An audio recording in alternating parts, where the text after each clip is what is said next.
Artinya kalau memang prinsipnya tinggalkan, kosongkan. Hijrah sebagaimana periode Mekah. Ya selesailah kalau kayak gitu. Kenapa mereka tidak berpikir?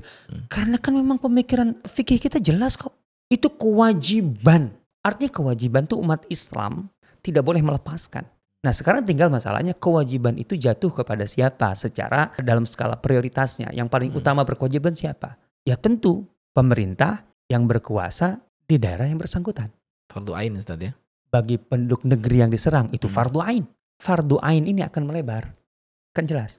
Ketika satu fardu ain yang terkait dengan jamaah jumlah besar tidak bisa dilaksanakan karena memang tidak memadai dan baru bisa diselesaikan kalau kemudian merambah wilayah sekitarnya didukung, berarti wilayah yang mengcover pelaksanaan fardu ain itu jatuhnya jadi fardu ain. Fardu ain itu jadi melebar sehingga kemudian di luar batas jangkauan itu menjadi fardu kifayah. Kan itu fikihnya. Kok kemudian pikirannya kosong kan? Ini gimana? Ini dari mana? Ini fikih mana? Yang ada kita tuh berkewajiban sejak fardu kifayah untuk memberi dukungan. Ya tentu apapun yang bisa mendukung. Sementara yang di sana itu fardu ain. Masa kita malah menyarankan saudara kita meninggalkan fardu ainnya? Dosa dong, ya dosa.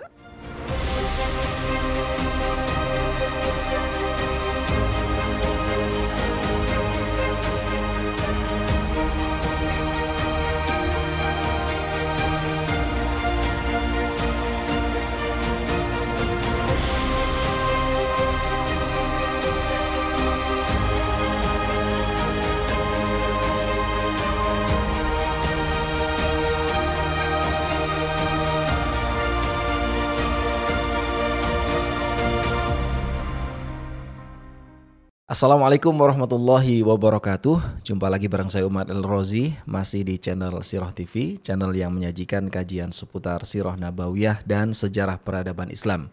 Dan spesial di kesempatan kali ini kita tidak secara langsung berbicara tentang Sirah Nabawiyah, tapi kita akan membincangkan satu wilayah yang juga ada erat kaitannya dengan Sirah Nabi, karena Nabi juga pernah ke sana, pernah beraktivitas sesaat di sana. Dan itu juga diabadikan dalam satu peristiwa istimewa yang kita kenal semua, yakni dalam rangka Isra Mi'raj. Wilayah itu adalah Palestina yang hari ini kita kayaknya dipenuhi media kita dengan informasi itu salah satunya. Dan kita akan bincangkan dengan guru kita, Ustadz Asyaf Sobari. Assalamualaikum Ustadz. Waalaikumsalam warahmatullahi wabarakatuh. Kabar baik Ustadz ya? Lama ketemu, alhamdulillah baik. Iya, jumpa lagi nih Ustadz. Sedih saya memang betul-betul lama gak ketemu. Biasanya hampir setiap pekan lah ya, minimal ya. Minimal. Ya, kabar baik Ustadz ya? Alhamdulillah baik. Ya, yang nggak baik tuh kayaknya teman-teman kita di Palestina ya, Ustadz ya. Baik mereka. Baik saya juga ya. Semuanya dalam kebaikan ya. Iya dong. Inna amrohu kullahu khair. Syaratnya mukmin kayaknya. Iya. Orang beriman tuh semua urusan baik kok. Dahsyat, Masya Allah. Ustadz, kita akan coba melanjutkan mungkin obrolan podcast sebelumnya yang sudah sedikit menyinggung tentang Israel ya. Dan itu juga alhamdulillah banyak menumbuhkan optimisme teman-teman yang nyimak ya. Karena ya by data begitu. Tapi kita juga ingin menyinggung kondisi teman-teman Palestina, kaum muslimin di Palestina ya. Ya, karena juga hari ini kayaknya teman-teman kita semua menyimak kayak ada simpang siur terutama dari ya kalangan muslim juga. Simpang siur itu apanya nih? Beritanya atau opininya? Opininya. Dan itu keluar dari teman-teman muslim gitu kira-kira. Yeah. Sehingga kita ada yang bingung apakah harus membantu dan sebagainya atau mensupport Palestina atau enggak. Itu juga salah satu impact dari opini yang berkembang. Ya.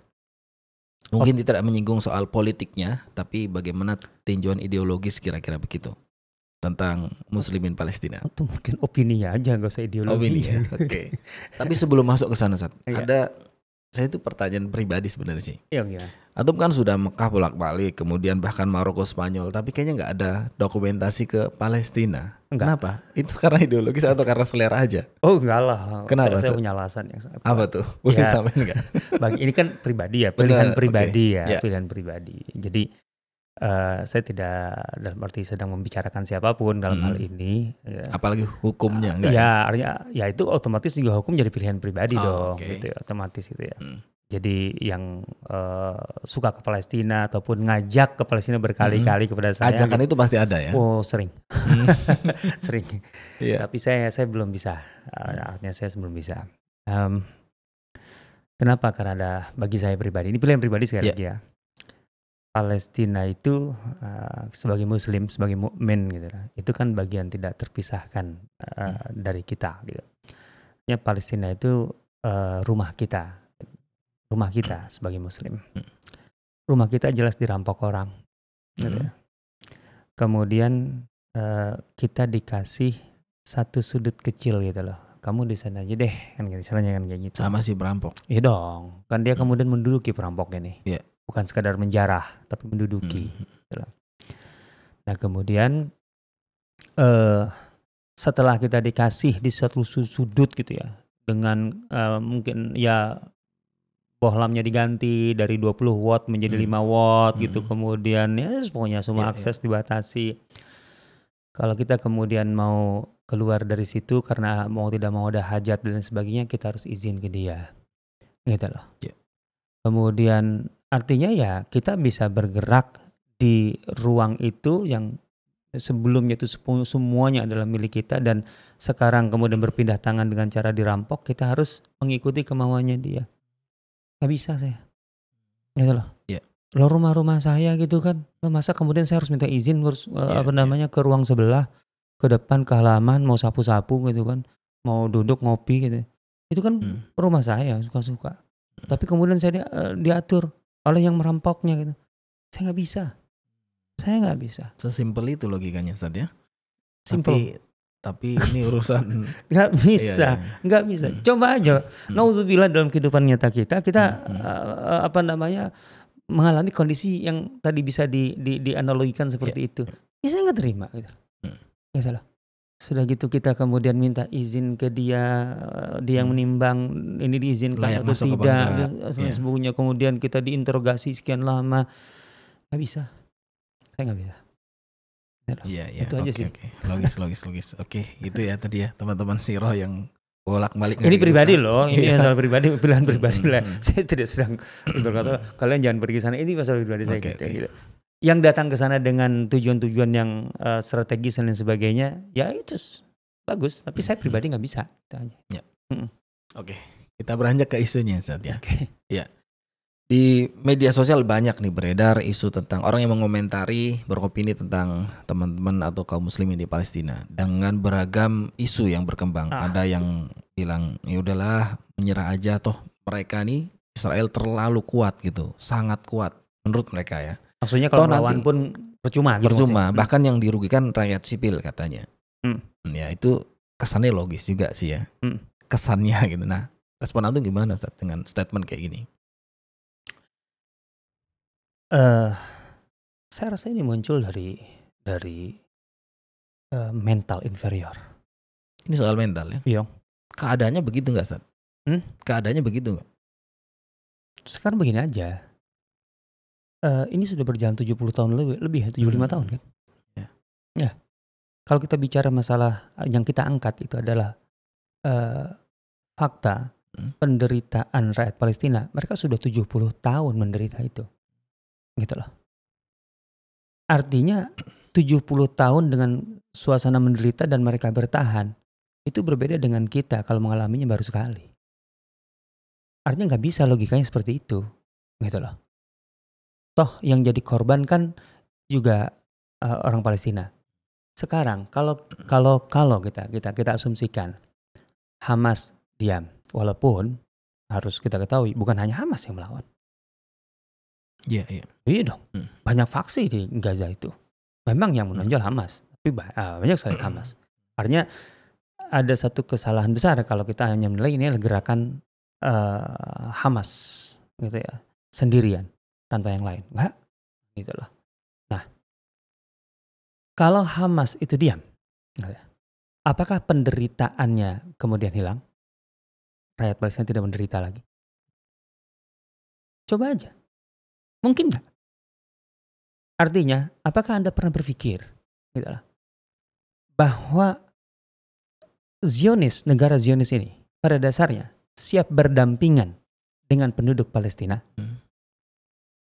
Sejak kapan Anda berpikir begitu? Zionis ini tidak hanya sekedar butuh tempat untuk tinggal, kemudian ya udah layaknya bertetangga. Kalau gitu kenapa mereka pindah ke situ? Emang tadinya mereka nggak punya tempat tinggal? Zionis, orang-orang Yahudi Zionis itu sebelum ke Palestina, emang mereka nggak punya tempat tinggal? Kan mereka diaspora di mana-mana, punya tempat tinggal, ya kan? Kenapa mereka mau pindah ke itu? Bukan karena nggak punya tempat tinggal. Bahkan kan banyak negara beda-beda latar belakangnya. Termasuk Yahudi Maroko. Ini saya sedikit cerita kalau kayak gini. Karena saya ketemu dengan orang ya senior lah, orang udah sepuh di Fes, dan di Fes tuh banyak orang Yahudi. Dari dulu gitu. Dan di Maroko itu orang Yahudi dengan kaum muslimin biasa. Hidup berdampingan biasa. Itu sejarahnya panjang karena itu sejak dari sebelum masa Andalus.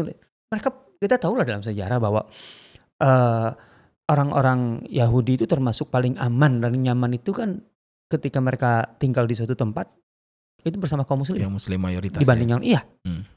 Kan ketika Ferdinand Isabel itu menguasai Granada, jangan salah loh ya.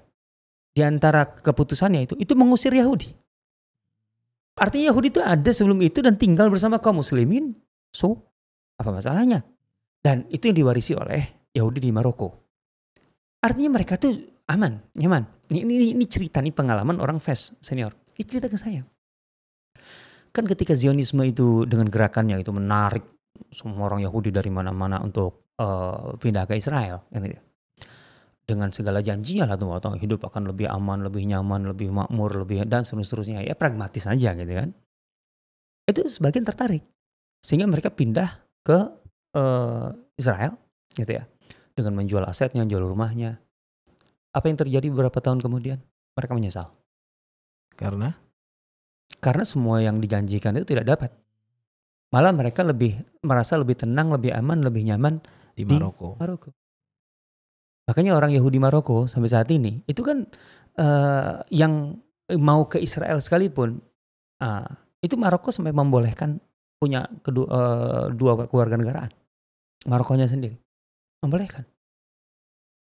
Konstitusi Maroko membolehkan orang Yahudi memiliki dua kewarganegaraan. Gitu loh. Artinya mereka sebenarnya tidak sepenuhnya total merasa siap di sana. Setiap saat mereka ini indikator ya. Artinya mereka sebenarnya tidak sepenuhnya yakin mereka nyaman di sana. Dan cerita ini masalah cerita gitu, karena pengalaman orang ini. Jadi ada kunjungan dari kaum muslim bisa kan ke Yerusalem kan, kayak kita aja ziarah ke Yerusalem kan, dari Maroko itu. Jadi begitu orang-orang Fes ini ke Yerusalem gitu, ke Yerusalem itu ya, itu ketemu dengan tetangga-tangganya dahulu. Itu rangkulan. Dan itu menyatakan penyesalan. Kenapa kita pindah ya, padahal kan bisa ada aset kita dan sebagainya, tapi sudah dijual semua. Gitu loh.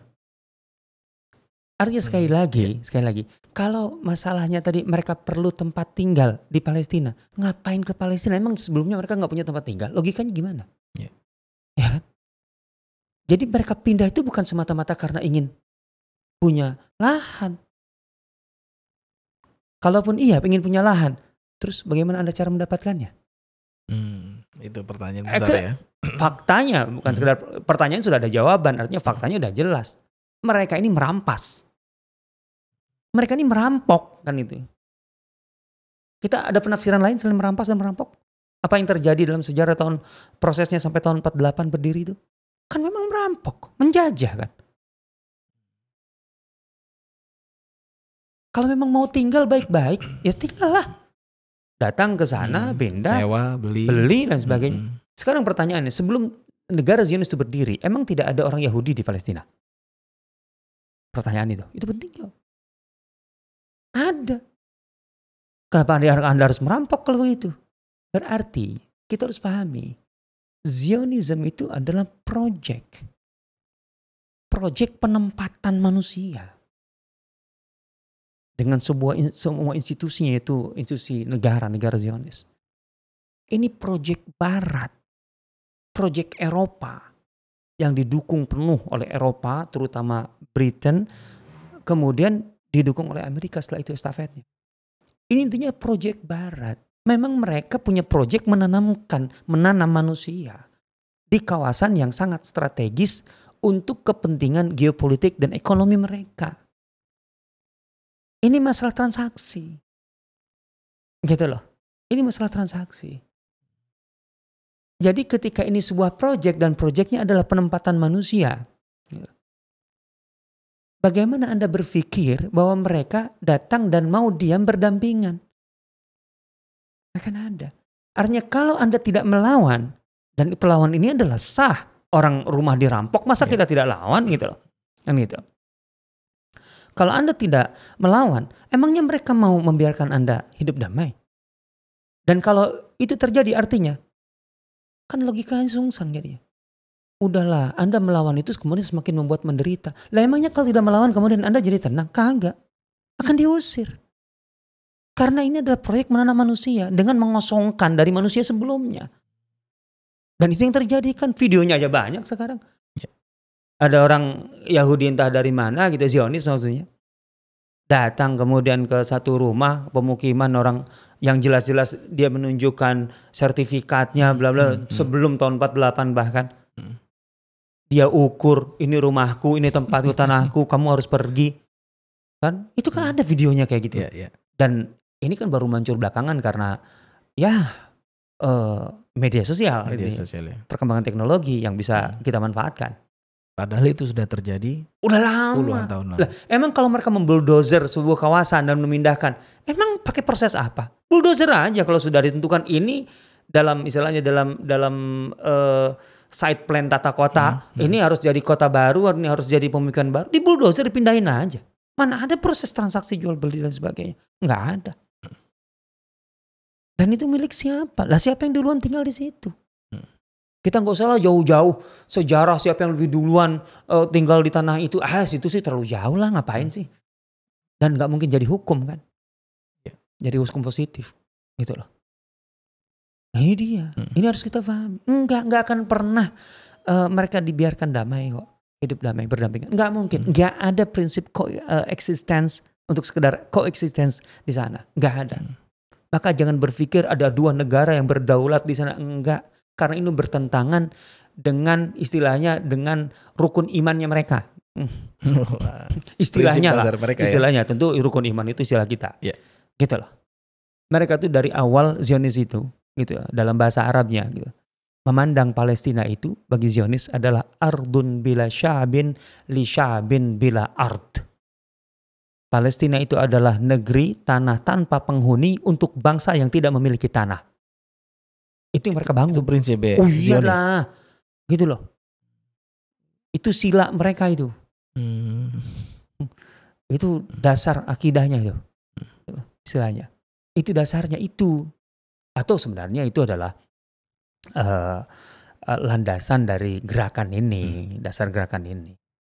Ini semakin menarik Ustadz kalau ada sekarang ini orang yang dilabeli Ustadz kemudian memberikan opini kalau begitu. Gak penting labeli Ustadz enggaknya lah. Iya maksudnya dia bilang kalau begitu rakyat Palestina hijrah aja. Nah berarti sejalan dengan prinsip Zionis ya Ustadz ya. Ini kesimpulan ini gitu ya.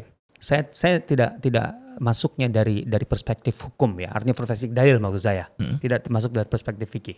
Oke. Karena kalau perspektif fikih pun gitu ya, ini menjadi satu persoalan tersendiri gitu. Secara fikih saya tanya gini, ini share kepada siapapun yang ahli dalam fikih. Bagaimana hukumnya dalam Islam? Tanah kaum muslimin ketika diserang gitu loh. Diserang oleh musuh dari luar. Secara fikih apa hukum yang berlaku? Gitu ya. Artinya apa kewajiban gitu ya, umat Islam ketika menghadapi serangan musuh? Artinya tanah kita diserang. Kedaulatan kita diserang. Apa kewajibannya? Mempertahankan kan? Iya. Mempertahankan. Dan itu sejarahnya juga begitu ya. Sirahnya juga itu hukum begitu. Dan sejarahnya praktiknya. Wajib. Wajib. Gitu loh. Kalau masalahnya tadi dengan alasan segala bentuk penderitaan bla bla bla kemudian dianalogikan pada periode Mekah terus Salahuddin gak akan pernah muncul lah. Emang waktu perang salib itu di awal terutama ketika Baitul Maqdis jatuh, pasukan salib itu emang tidak superior betul gitu loh. Ketika berhadapan dengan kaum muslimin. Emang kalah, artinya tidak seberapa kuat sebagaimana sekarang Zionis. Enggak lah, sama aja. Itu kan juga project barat yang dalam hal ini waktu itu Project Barat itu ya berdasarkan dalam tanda petik fatwa Paus Urbanus II kalau tidak salah dari Vermont, dari Prancis. Dari situlah kemudian gerakan-gerakan dari berbagai geng lah gitu, kelompok Eropa sebelum kemudian secara resmi kerajaan-kerajaan Eropa turun. Itu kan ke Baitul Maqdis. Dan kemudian terjadi pembantaian yang mengerikan kan di Baitul Maqdis. Coba kalau cara berpikir itu kita pakai atau diterapkan ke masa itu. Ya kaum muslimin ya sudahlah keluar aja dari Baitul Maqdis dan gak pernah berpikir untuk merebut kembali. Kan enggak. Ibnu Qudamah al-Maqdisi yang mengalami masa itu dan keluarganya tentu. Ibnu Qudamah kan masa ininya kan tahun 500-an itu. Ibnu Qudamah al-Maqdisi. Al-Maqdisi itu artinya apa? Baitul Maqdis kan? Ya. Baitul Maqdis kan? Artinya dia orang Baitul Maqdis, al-Maqdisi. Dia berarti memang tinggal di situ tetap di masa itu dan kemudian berpetualang sampai kemudian kembali menjadi bagian dari unsur penting dalam perjuangan Salahuddin Al-Ayyubi kan. Saudaranya Abdul Ghani Al-Maqdisi, sepupunya kalau tidak salah. Itu ulama besar di Baitul Maqdis. Artinya kalau memang prinsipnya tinggalkan, kosongkan. Hijrah sebagaimana periode Mekah. Ya selesailah kalau kayak gitu. Kenapa mereka tidak berpikir? Karena kan memang pemikiran fikih kita jelas kok. Itu kewajiban. Artinya kewajiban tuh umat Islam tidak boleh melepaskan. Nah sekarang tinggal masalahnya kewajiban itu jatuh kepada siapa secara dalam skala prioritasnya. Yang paling utama berkewajiban siapa? Ya tentu pemerintah yang berkuasa di daerah yang bersangkutan. Fardu ain Ustaz ya? Kira-kira begitu. Bagi penduduk negeri yang diserang itu fardu ain. Iya. Gitu loh. Nah, fardu ain ini akan melebar. Kan jelas. Ketika satu fardu ain yang terkait dengan jamaah jumlah besar tidak bisa dilaksanakan karena memang tidak memadai dan baru bisa diselesaikan kalau kemudian merambah wilayah sekitarnya didukung, berarti wilayah yang mengcover pelaksanaan fardu ain itu jatuhnya jadi fardu ain. Fardu ain itu jadi melebar. Gitu loh. Pernah melebar. Sehingga kemudian di luar batas jangkauan itu menjadi fardu kifayah. Kan itu fikihnya. Loh, kok kemudian pikirannya kosong kan? Ini gimana? Ini dari mana? Ini fikih mana? Gitu loh. Yang ada kita tuh berkewajiban sejak fardu kifayah untuk memberi dukungan. Ya tentu apapun yang bisa mendukung. Gitu loh. Sementara yang di sana itu fardu ain. Masa kita malah menyarankan saudara kita meninggalkan fardu ainnya? Dosa dong, ya dosa dong. Dan tadi secara sejarah gak akan ada lahir Salahuddin Al-Ayyubi sebelumnya Nuruddin Zangki lah. Ngapain orang hijrah aja? Kan gitu. Nah itu kalau segi fikih. Dan ini saya lemparkan dalam arti sebagai share kepada ahli fikih. Saya bukan ahli fikih. Boleh tulis di komentar gitu. Satu. Nah sekarang dari sisi lain. Pemikiran itu. Udahlah hijrah aja. Keluar aja. Ini justru sesuai dengan agenda Zionism. Justru inilah agenda Zionism. Karena agenda Zionisme itu tadi. Kalau dalam istilah Abdul Wahab Al-Masiri. Itu adalah tebal banget ini kayaknya nih. Oh iya, ini singkat ringkasan ini. Ringkasannya 2 jilid dan gede gini ya. Ini tentang Yahudi atau tentang Palestina? Tentang Yahudi, Zionism dan seterusnya. Ini penelitian puluhan tahun ini. Gitu lah.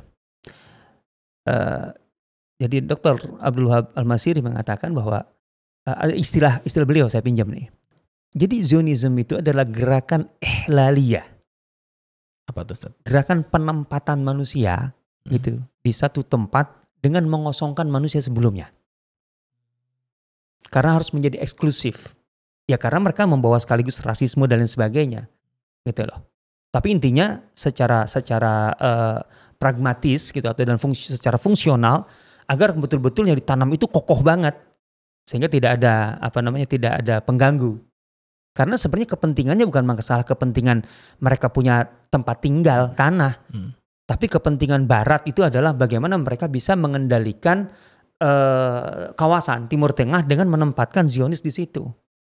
Dan itu tentu juga kepentingan strategis, politik, ekonomi dan seterusnya. Hegemoni peradaban dunia lah. Gitu loh. Itu kan hasil kajian yang kemudian melahirkan Sykes-Picot kan. Itu bukan kajian sembarangan, ratusan ahli itu berbicara tentang itu. Ketika mereka mau keluar dari kolonial dari statusnya sebagai negara-negara penjajah kolonial karena ada pemberontakan di mana-mana, tuntutan untuk kemerdekaan. Bagaimana bisa mempertahankan hegemoni mereka di dunia? Ya ini salah satu kuncinya.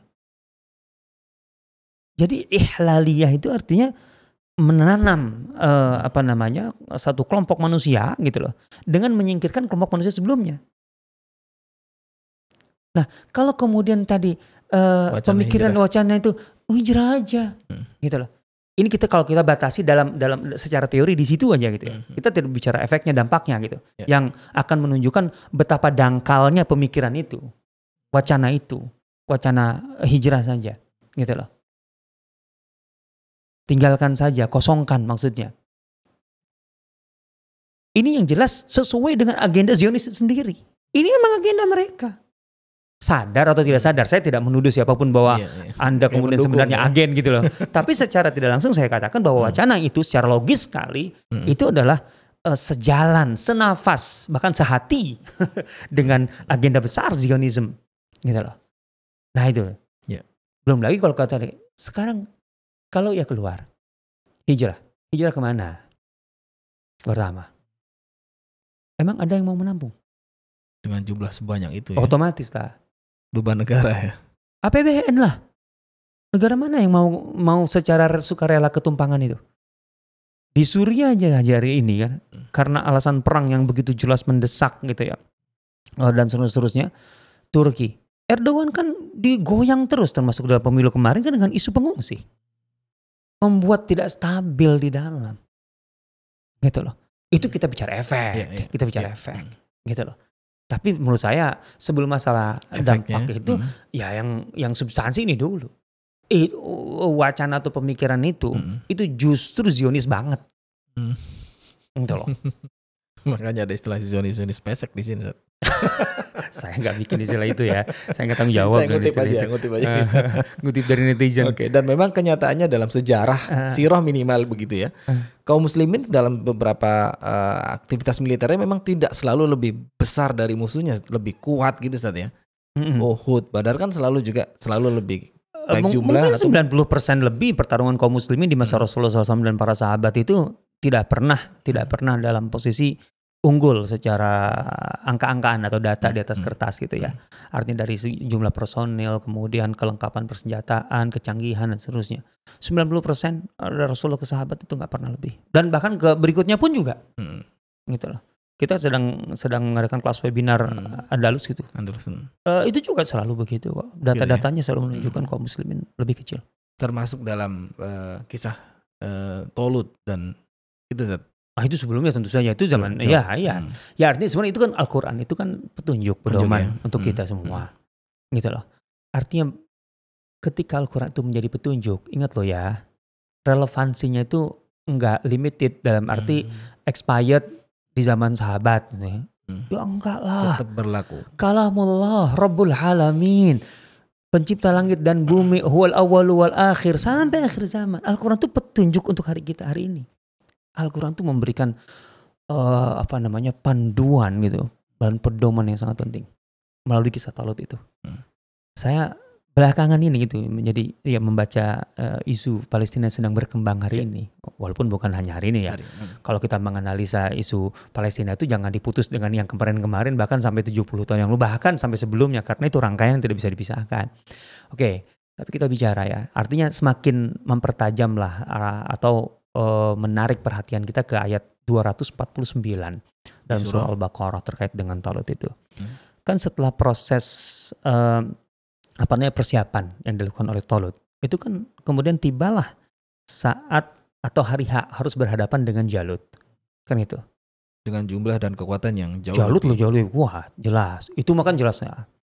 Dan yang penting gerakan Talut ini kan bermula, kisah Al-Quran pun bermula dari tuntutan atau permintaan elit Bani Israel saat itu. Alam tara ilal mala'i min Bani Israel gitu ya. Yahudi. Qalu linabiyyi lahum. Iya. Artinya mereka udah lama menderita nih intilanya. Artinya selalu gak kalah lah sama Jalut lah. Mereka ingin kita harus bangkit, kita harus apa? Kita harus lawan Jalut kan Agaknya gitu. optimis ya. Ada harapan setidaknya. Oke. Ini kalau bagi saya bacaan saya, ini optimis yang tidak beralasan. Gitu. Jadi pengen hanya modal semangat aja. Semangat itu bisa muncul karena penderitaan sudah terlalu berat gitu loh.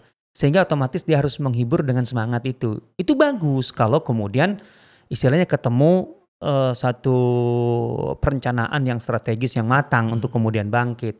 Nah, tapi kan ada fenomena kedua. Kalau orang menderita begitu berat, itu justru frustasi. Jadi akhirnya pasrah. Ini mending lah masih ada harapan. Cuman yang punya harapan di awalnya itu justru yang gagal membuktikan ketika hari H. Lah, ketika sudah dipersiapkan oleh Tolut itu kan, singkat katanya atau singkat ceritanya, kan tinggal ketemu berbenturan dengan Jalut. Apa yang terjadi? Kata Jalut ada satu istilahnya apa? Lompatan. Ada batu ujian nih. Untuk betul-betul kita berhadapan dan bisa menang. Innallaha mubtalikum binahar. Ada sungai itu di depan. Hati-hati. Jangan istilahnya apa ya? Ya melewati sungai itu betul-betul dalam arti melewati. Jangan sampai kemudian terpaku di situ karena itu air segar dan sebagainya malah nyantai dan kemudian menikmati. Kan? Faman syaribahu falaysa minni. Yang minum seenaknya itu tidak layak bersamaku. Wa man lam yat'amhu, tapi yang tidak itu yang pantas layak bersamaku untuk melawan Jalut. Oke lah, memang perlu minum kalian, tapi kan illa magniktar fagur fatam biadi, minum segini aja udah. Enggak, ya kan santai, seger dan sebagainya lah kesannya. Apa yang terjadi? Fasyaribu minhu. Mayoritasnya malah betul-betul minum, betul-betul seperti yang dibilang Tolut itu yang jangan sampai ya. Itu malah dilakukan mayoritasnya. Illa qalilan minhum. Hanya sedikit yang lolos. Nah, maka ketika kemudian melewati sungai itu, yang mayoritas ini, itu loh. Itu justru yang kemudian berkata, qalu la taqata lana al-yawma bi Jalut wa junudi. Kita tidak mungkin menang melawan Jalut. Itu yang awal orang gitu, awal optimis banget saatnya. Yang punya harapan, yang ya itu tadi harapan karena reaksi dari penderitaan berkepanjangan. Kita tidak mungkin menang. La taqata lana al-yawm, hari ini. Padahal itu melalui proses persiapan yang sudah lama bla bla bla. Tapi ketika hari H, kita tidak mungkin melawan Jalut. Kenapa begitu? Pertama memang karena ada alasan, ada alasan logisnya. Memang Jalut itu di atas kertas luar biasa, unggul segala sesuatunya. Sosok Jalutnya aja udah monster kan istilahnya. Dia punya track record perang tidak pernah kalah atau gimana lah yang kayak gitu loh. Tentaranya besar, teknologinya tinggi, kemudian jumlahnya unggul. Tapi kan sebenarnya kan itu dari kemarin-kemarin juga begitu. Tapi kenapa ibarat kata setelah proses itu kalian tidak bisa mengubah? Ini masalah mental. Gitu lah. Jalut tentu berkepentingan untuk membangun opini bahwa dia begitu superior. Supaya mental orang-orang kayak gini tuh udah cheat dari awal. Orang kalau sudah inferior, dia akan menciptakan monster sendiri. Inferioritas itu penyakit. Inferioritas itu tidak ada ukurannya. Sehingga dia akan menciptakan monster, akan halu gitu, menciptakan monsternya yang tidak bisa diukur. Ini kayak kita selama ini memandang Israel. Zionis itu kayak monster, tapi sebenarnya betul Zionis punya Iron Dome, dia punya dia bisa memisahkan diri dari Gaza dengan membangun pemisah yang kawat dengan teknologi yang sangat canggih dengan nilai $1 miliar pagernya aja kan, 15 triliun, lumayan tuh, jalan tol berapa kilometer tuh kan, dan seterusnya gitu. Itu mereka bangun, kemudian mereka punya Mirkava sekian, jet tempur sekian, punya bla bla bla, terserahlah. Data itu betul, itu memang data yang memang harus mereka angkat bahkan untuk kemudian kita berpikir tidak mungkin kalau. Coba kalau Hamas itu memiliki mentalitas kayak itu yang mayoritas Bani Israel di zaman Taurat itu. Apa mungkin rudal-rudal yang cuma $5.000, $10.000, paling mahal $100.000 itu bisa menembus Iron Dome? Tapi ketika mereka terus kemudian tidak frustasi dan mencoba, jebol tuh. Bukankah beberapa hari yang lalu rudal mereka sudah nyampe ke Tel Aviv? Gitu loh. Sampai kemudian delegasi Jerman kembali nggak jadi mendarat karena bandara Ben Gurion terkena rudal. Kemudian bahkan apalagi Askalan, kemudian bahkan sampai ke Sofad. Ini pesannya besar dari Hamas. Sofad itu sudah bukan lagi kawasan atau basis militer Israel yang diarahkan ke Gaza loh. Gitu loh. Artinya yang tidak diarahkan ke kami aja bisa kami jangkau. Apalagi yang dari itu pesannya. Gitu loh. Artinya kalau Hamas itu atau yang lain-lain itu seperti ya mereka ini apa yang terjadi? Tapi mereka bukan orang seperti itu. Kita justru yang jauh di sini malah berpikir begitu sebagian kita. Ini permasalahan besar, gitu loh. Ini memang diinginkan musuh. Kita ini tidak bisa memanfaatkan akumulasi atau tumpukan data, informasi untuk kita olah dan membangun opini sendiri. Gitu loh. Israel itu, Zionis itu tidak semonster yang dibayangkan oleh orang inferior kok. Saya akan nutup dengan beberapa data. Tahun 2008, 60 tahun negara Zionis. Ada reportase yang disajikan hasilnya oleh Ahmad Mansur, wartawan senior, mantan pimret majalah Mujtama Kuwait dan kemudian juga host di Al Jazeera. Tahun 2008, dia menyebutkan laporan-laporan dari dalam Israel sendiri. Di antaranya apa? Bahwa dalam sebuah survei di internal Israel, itu disebutkan bahwa 52% penduduk Israel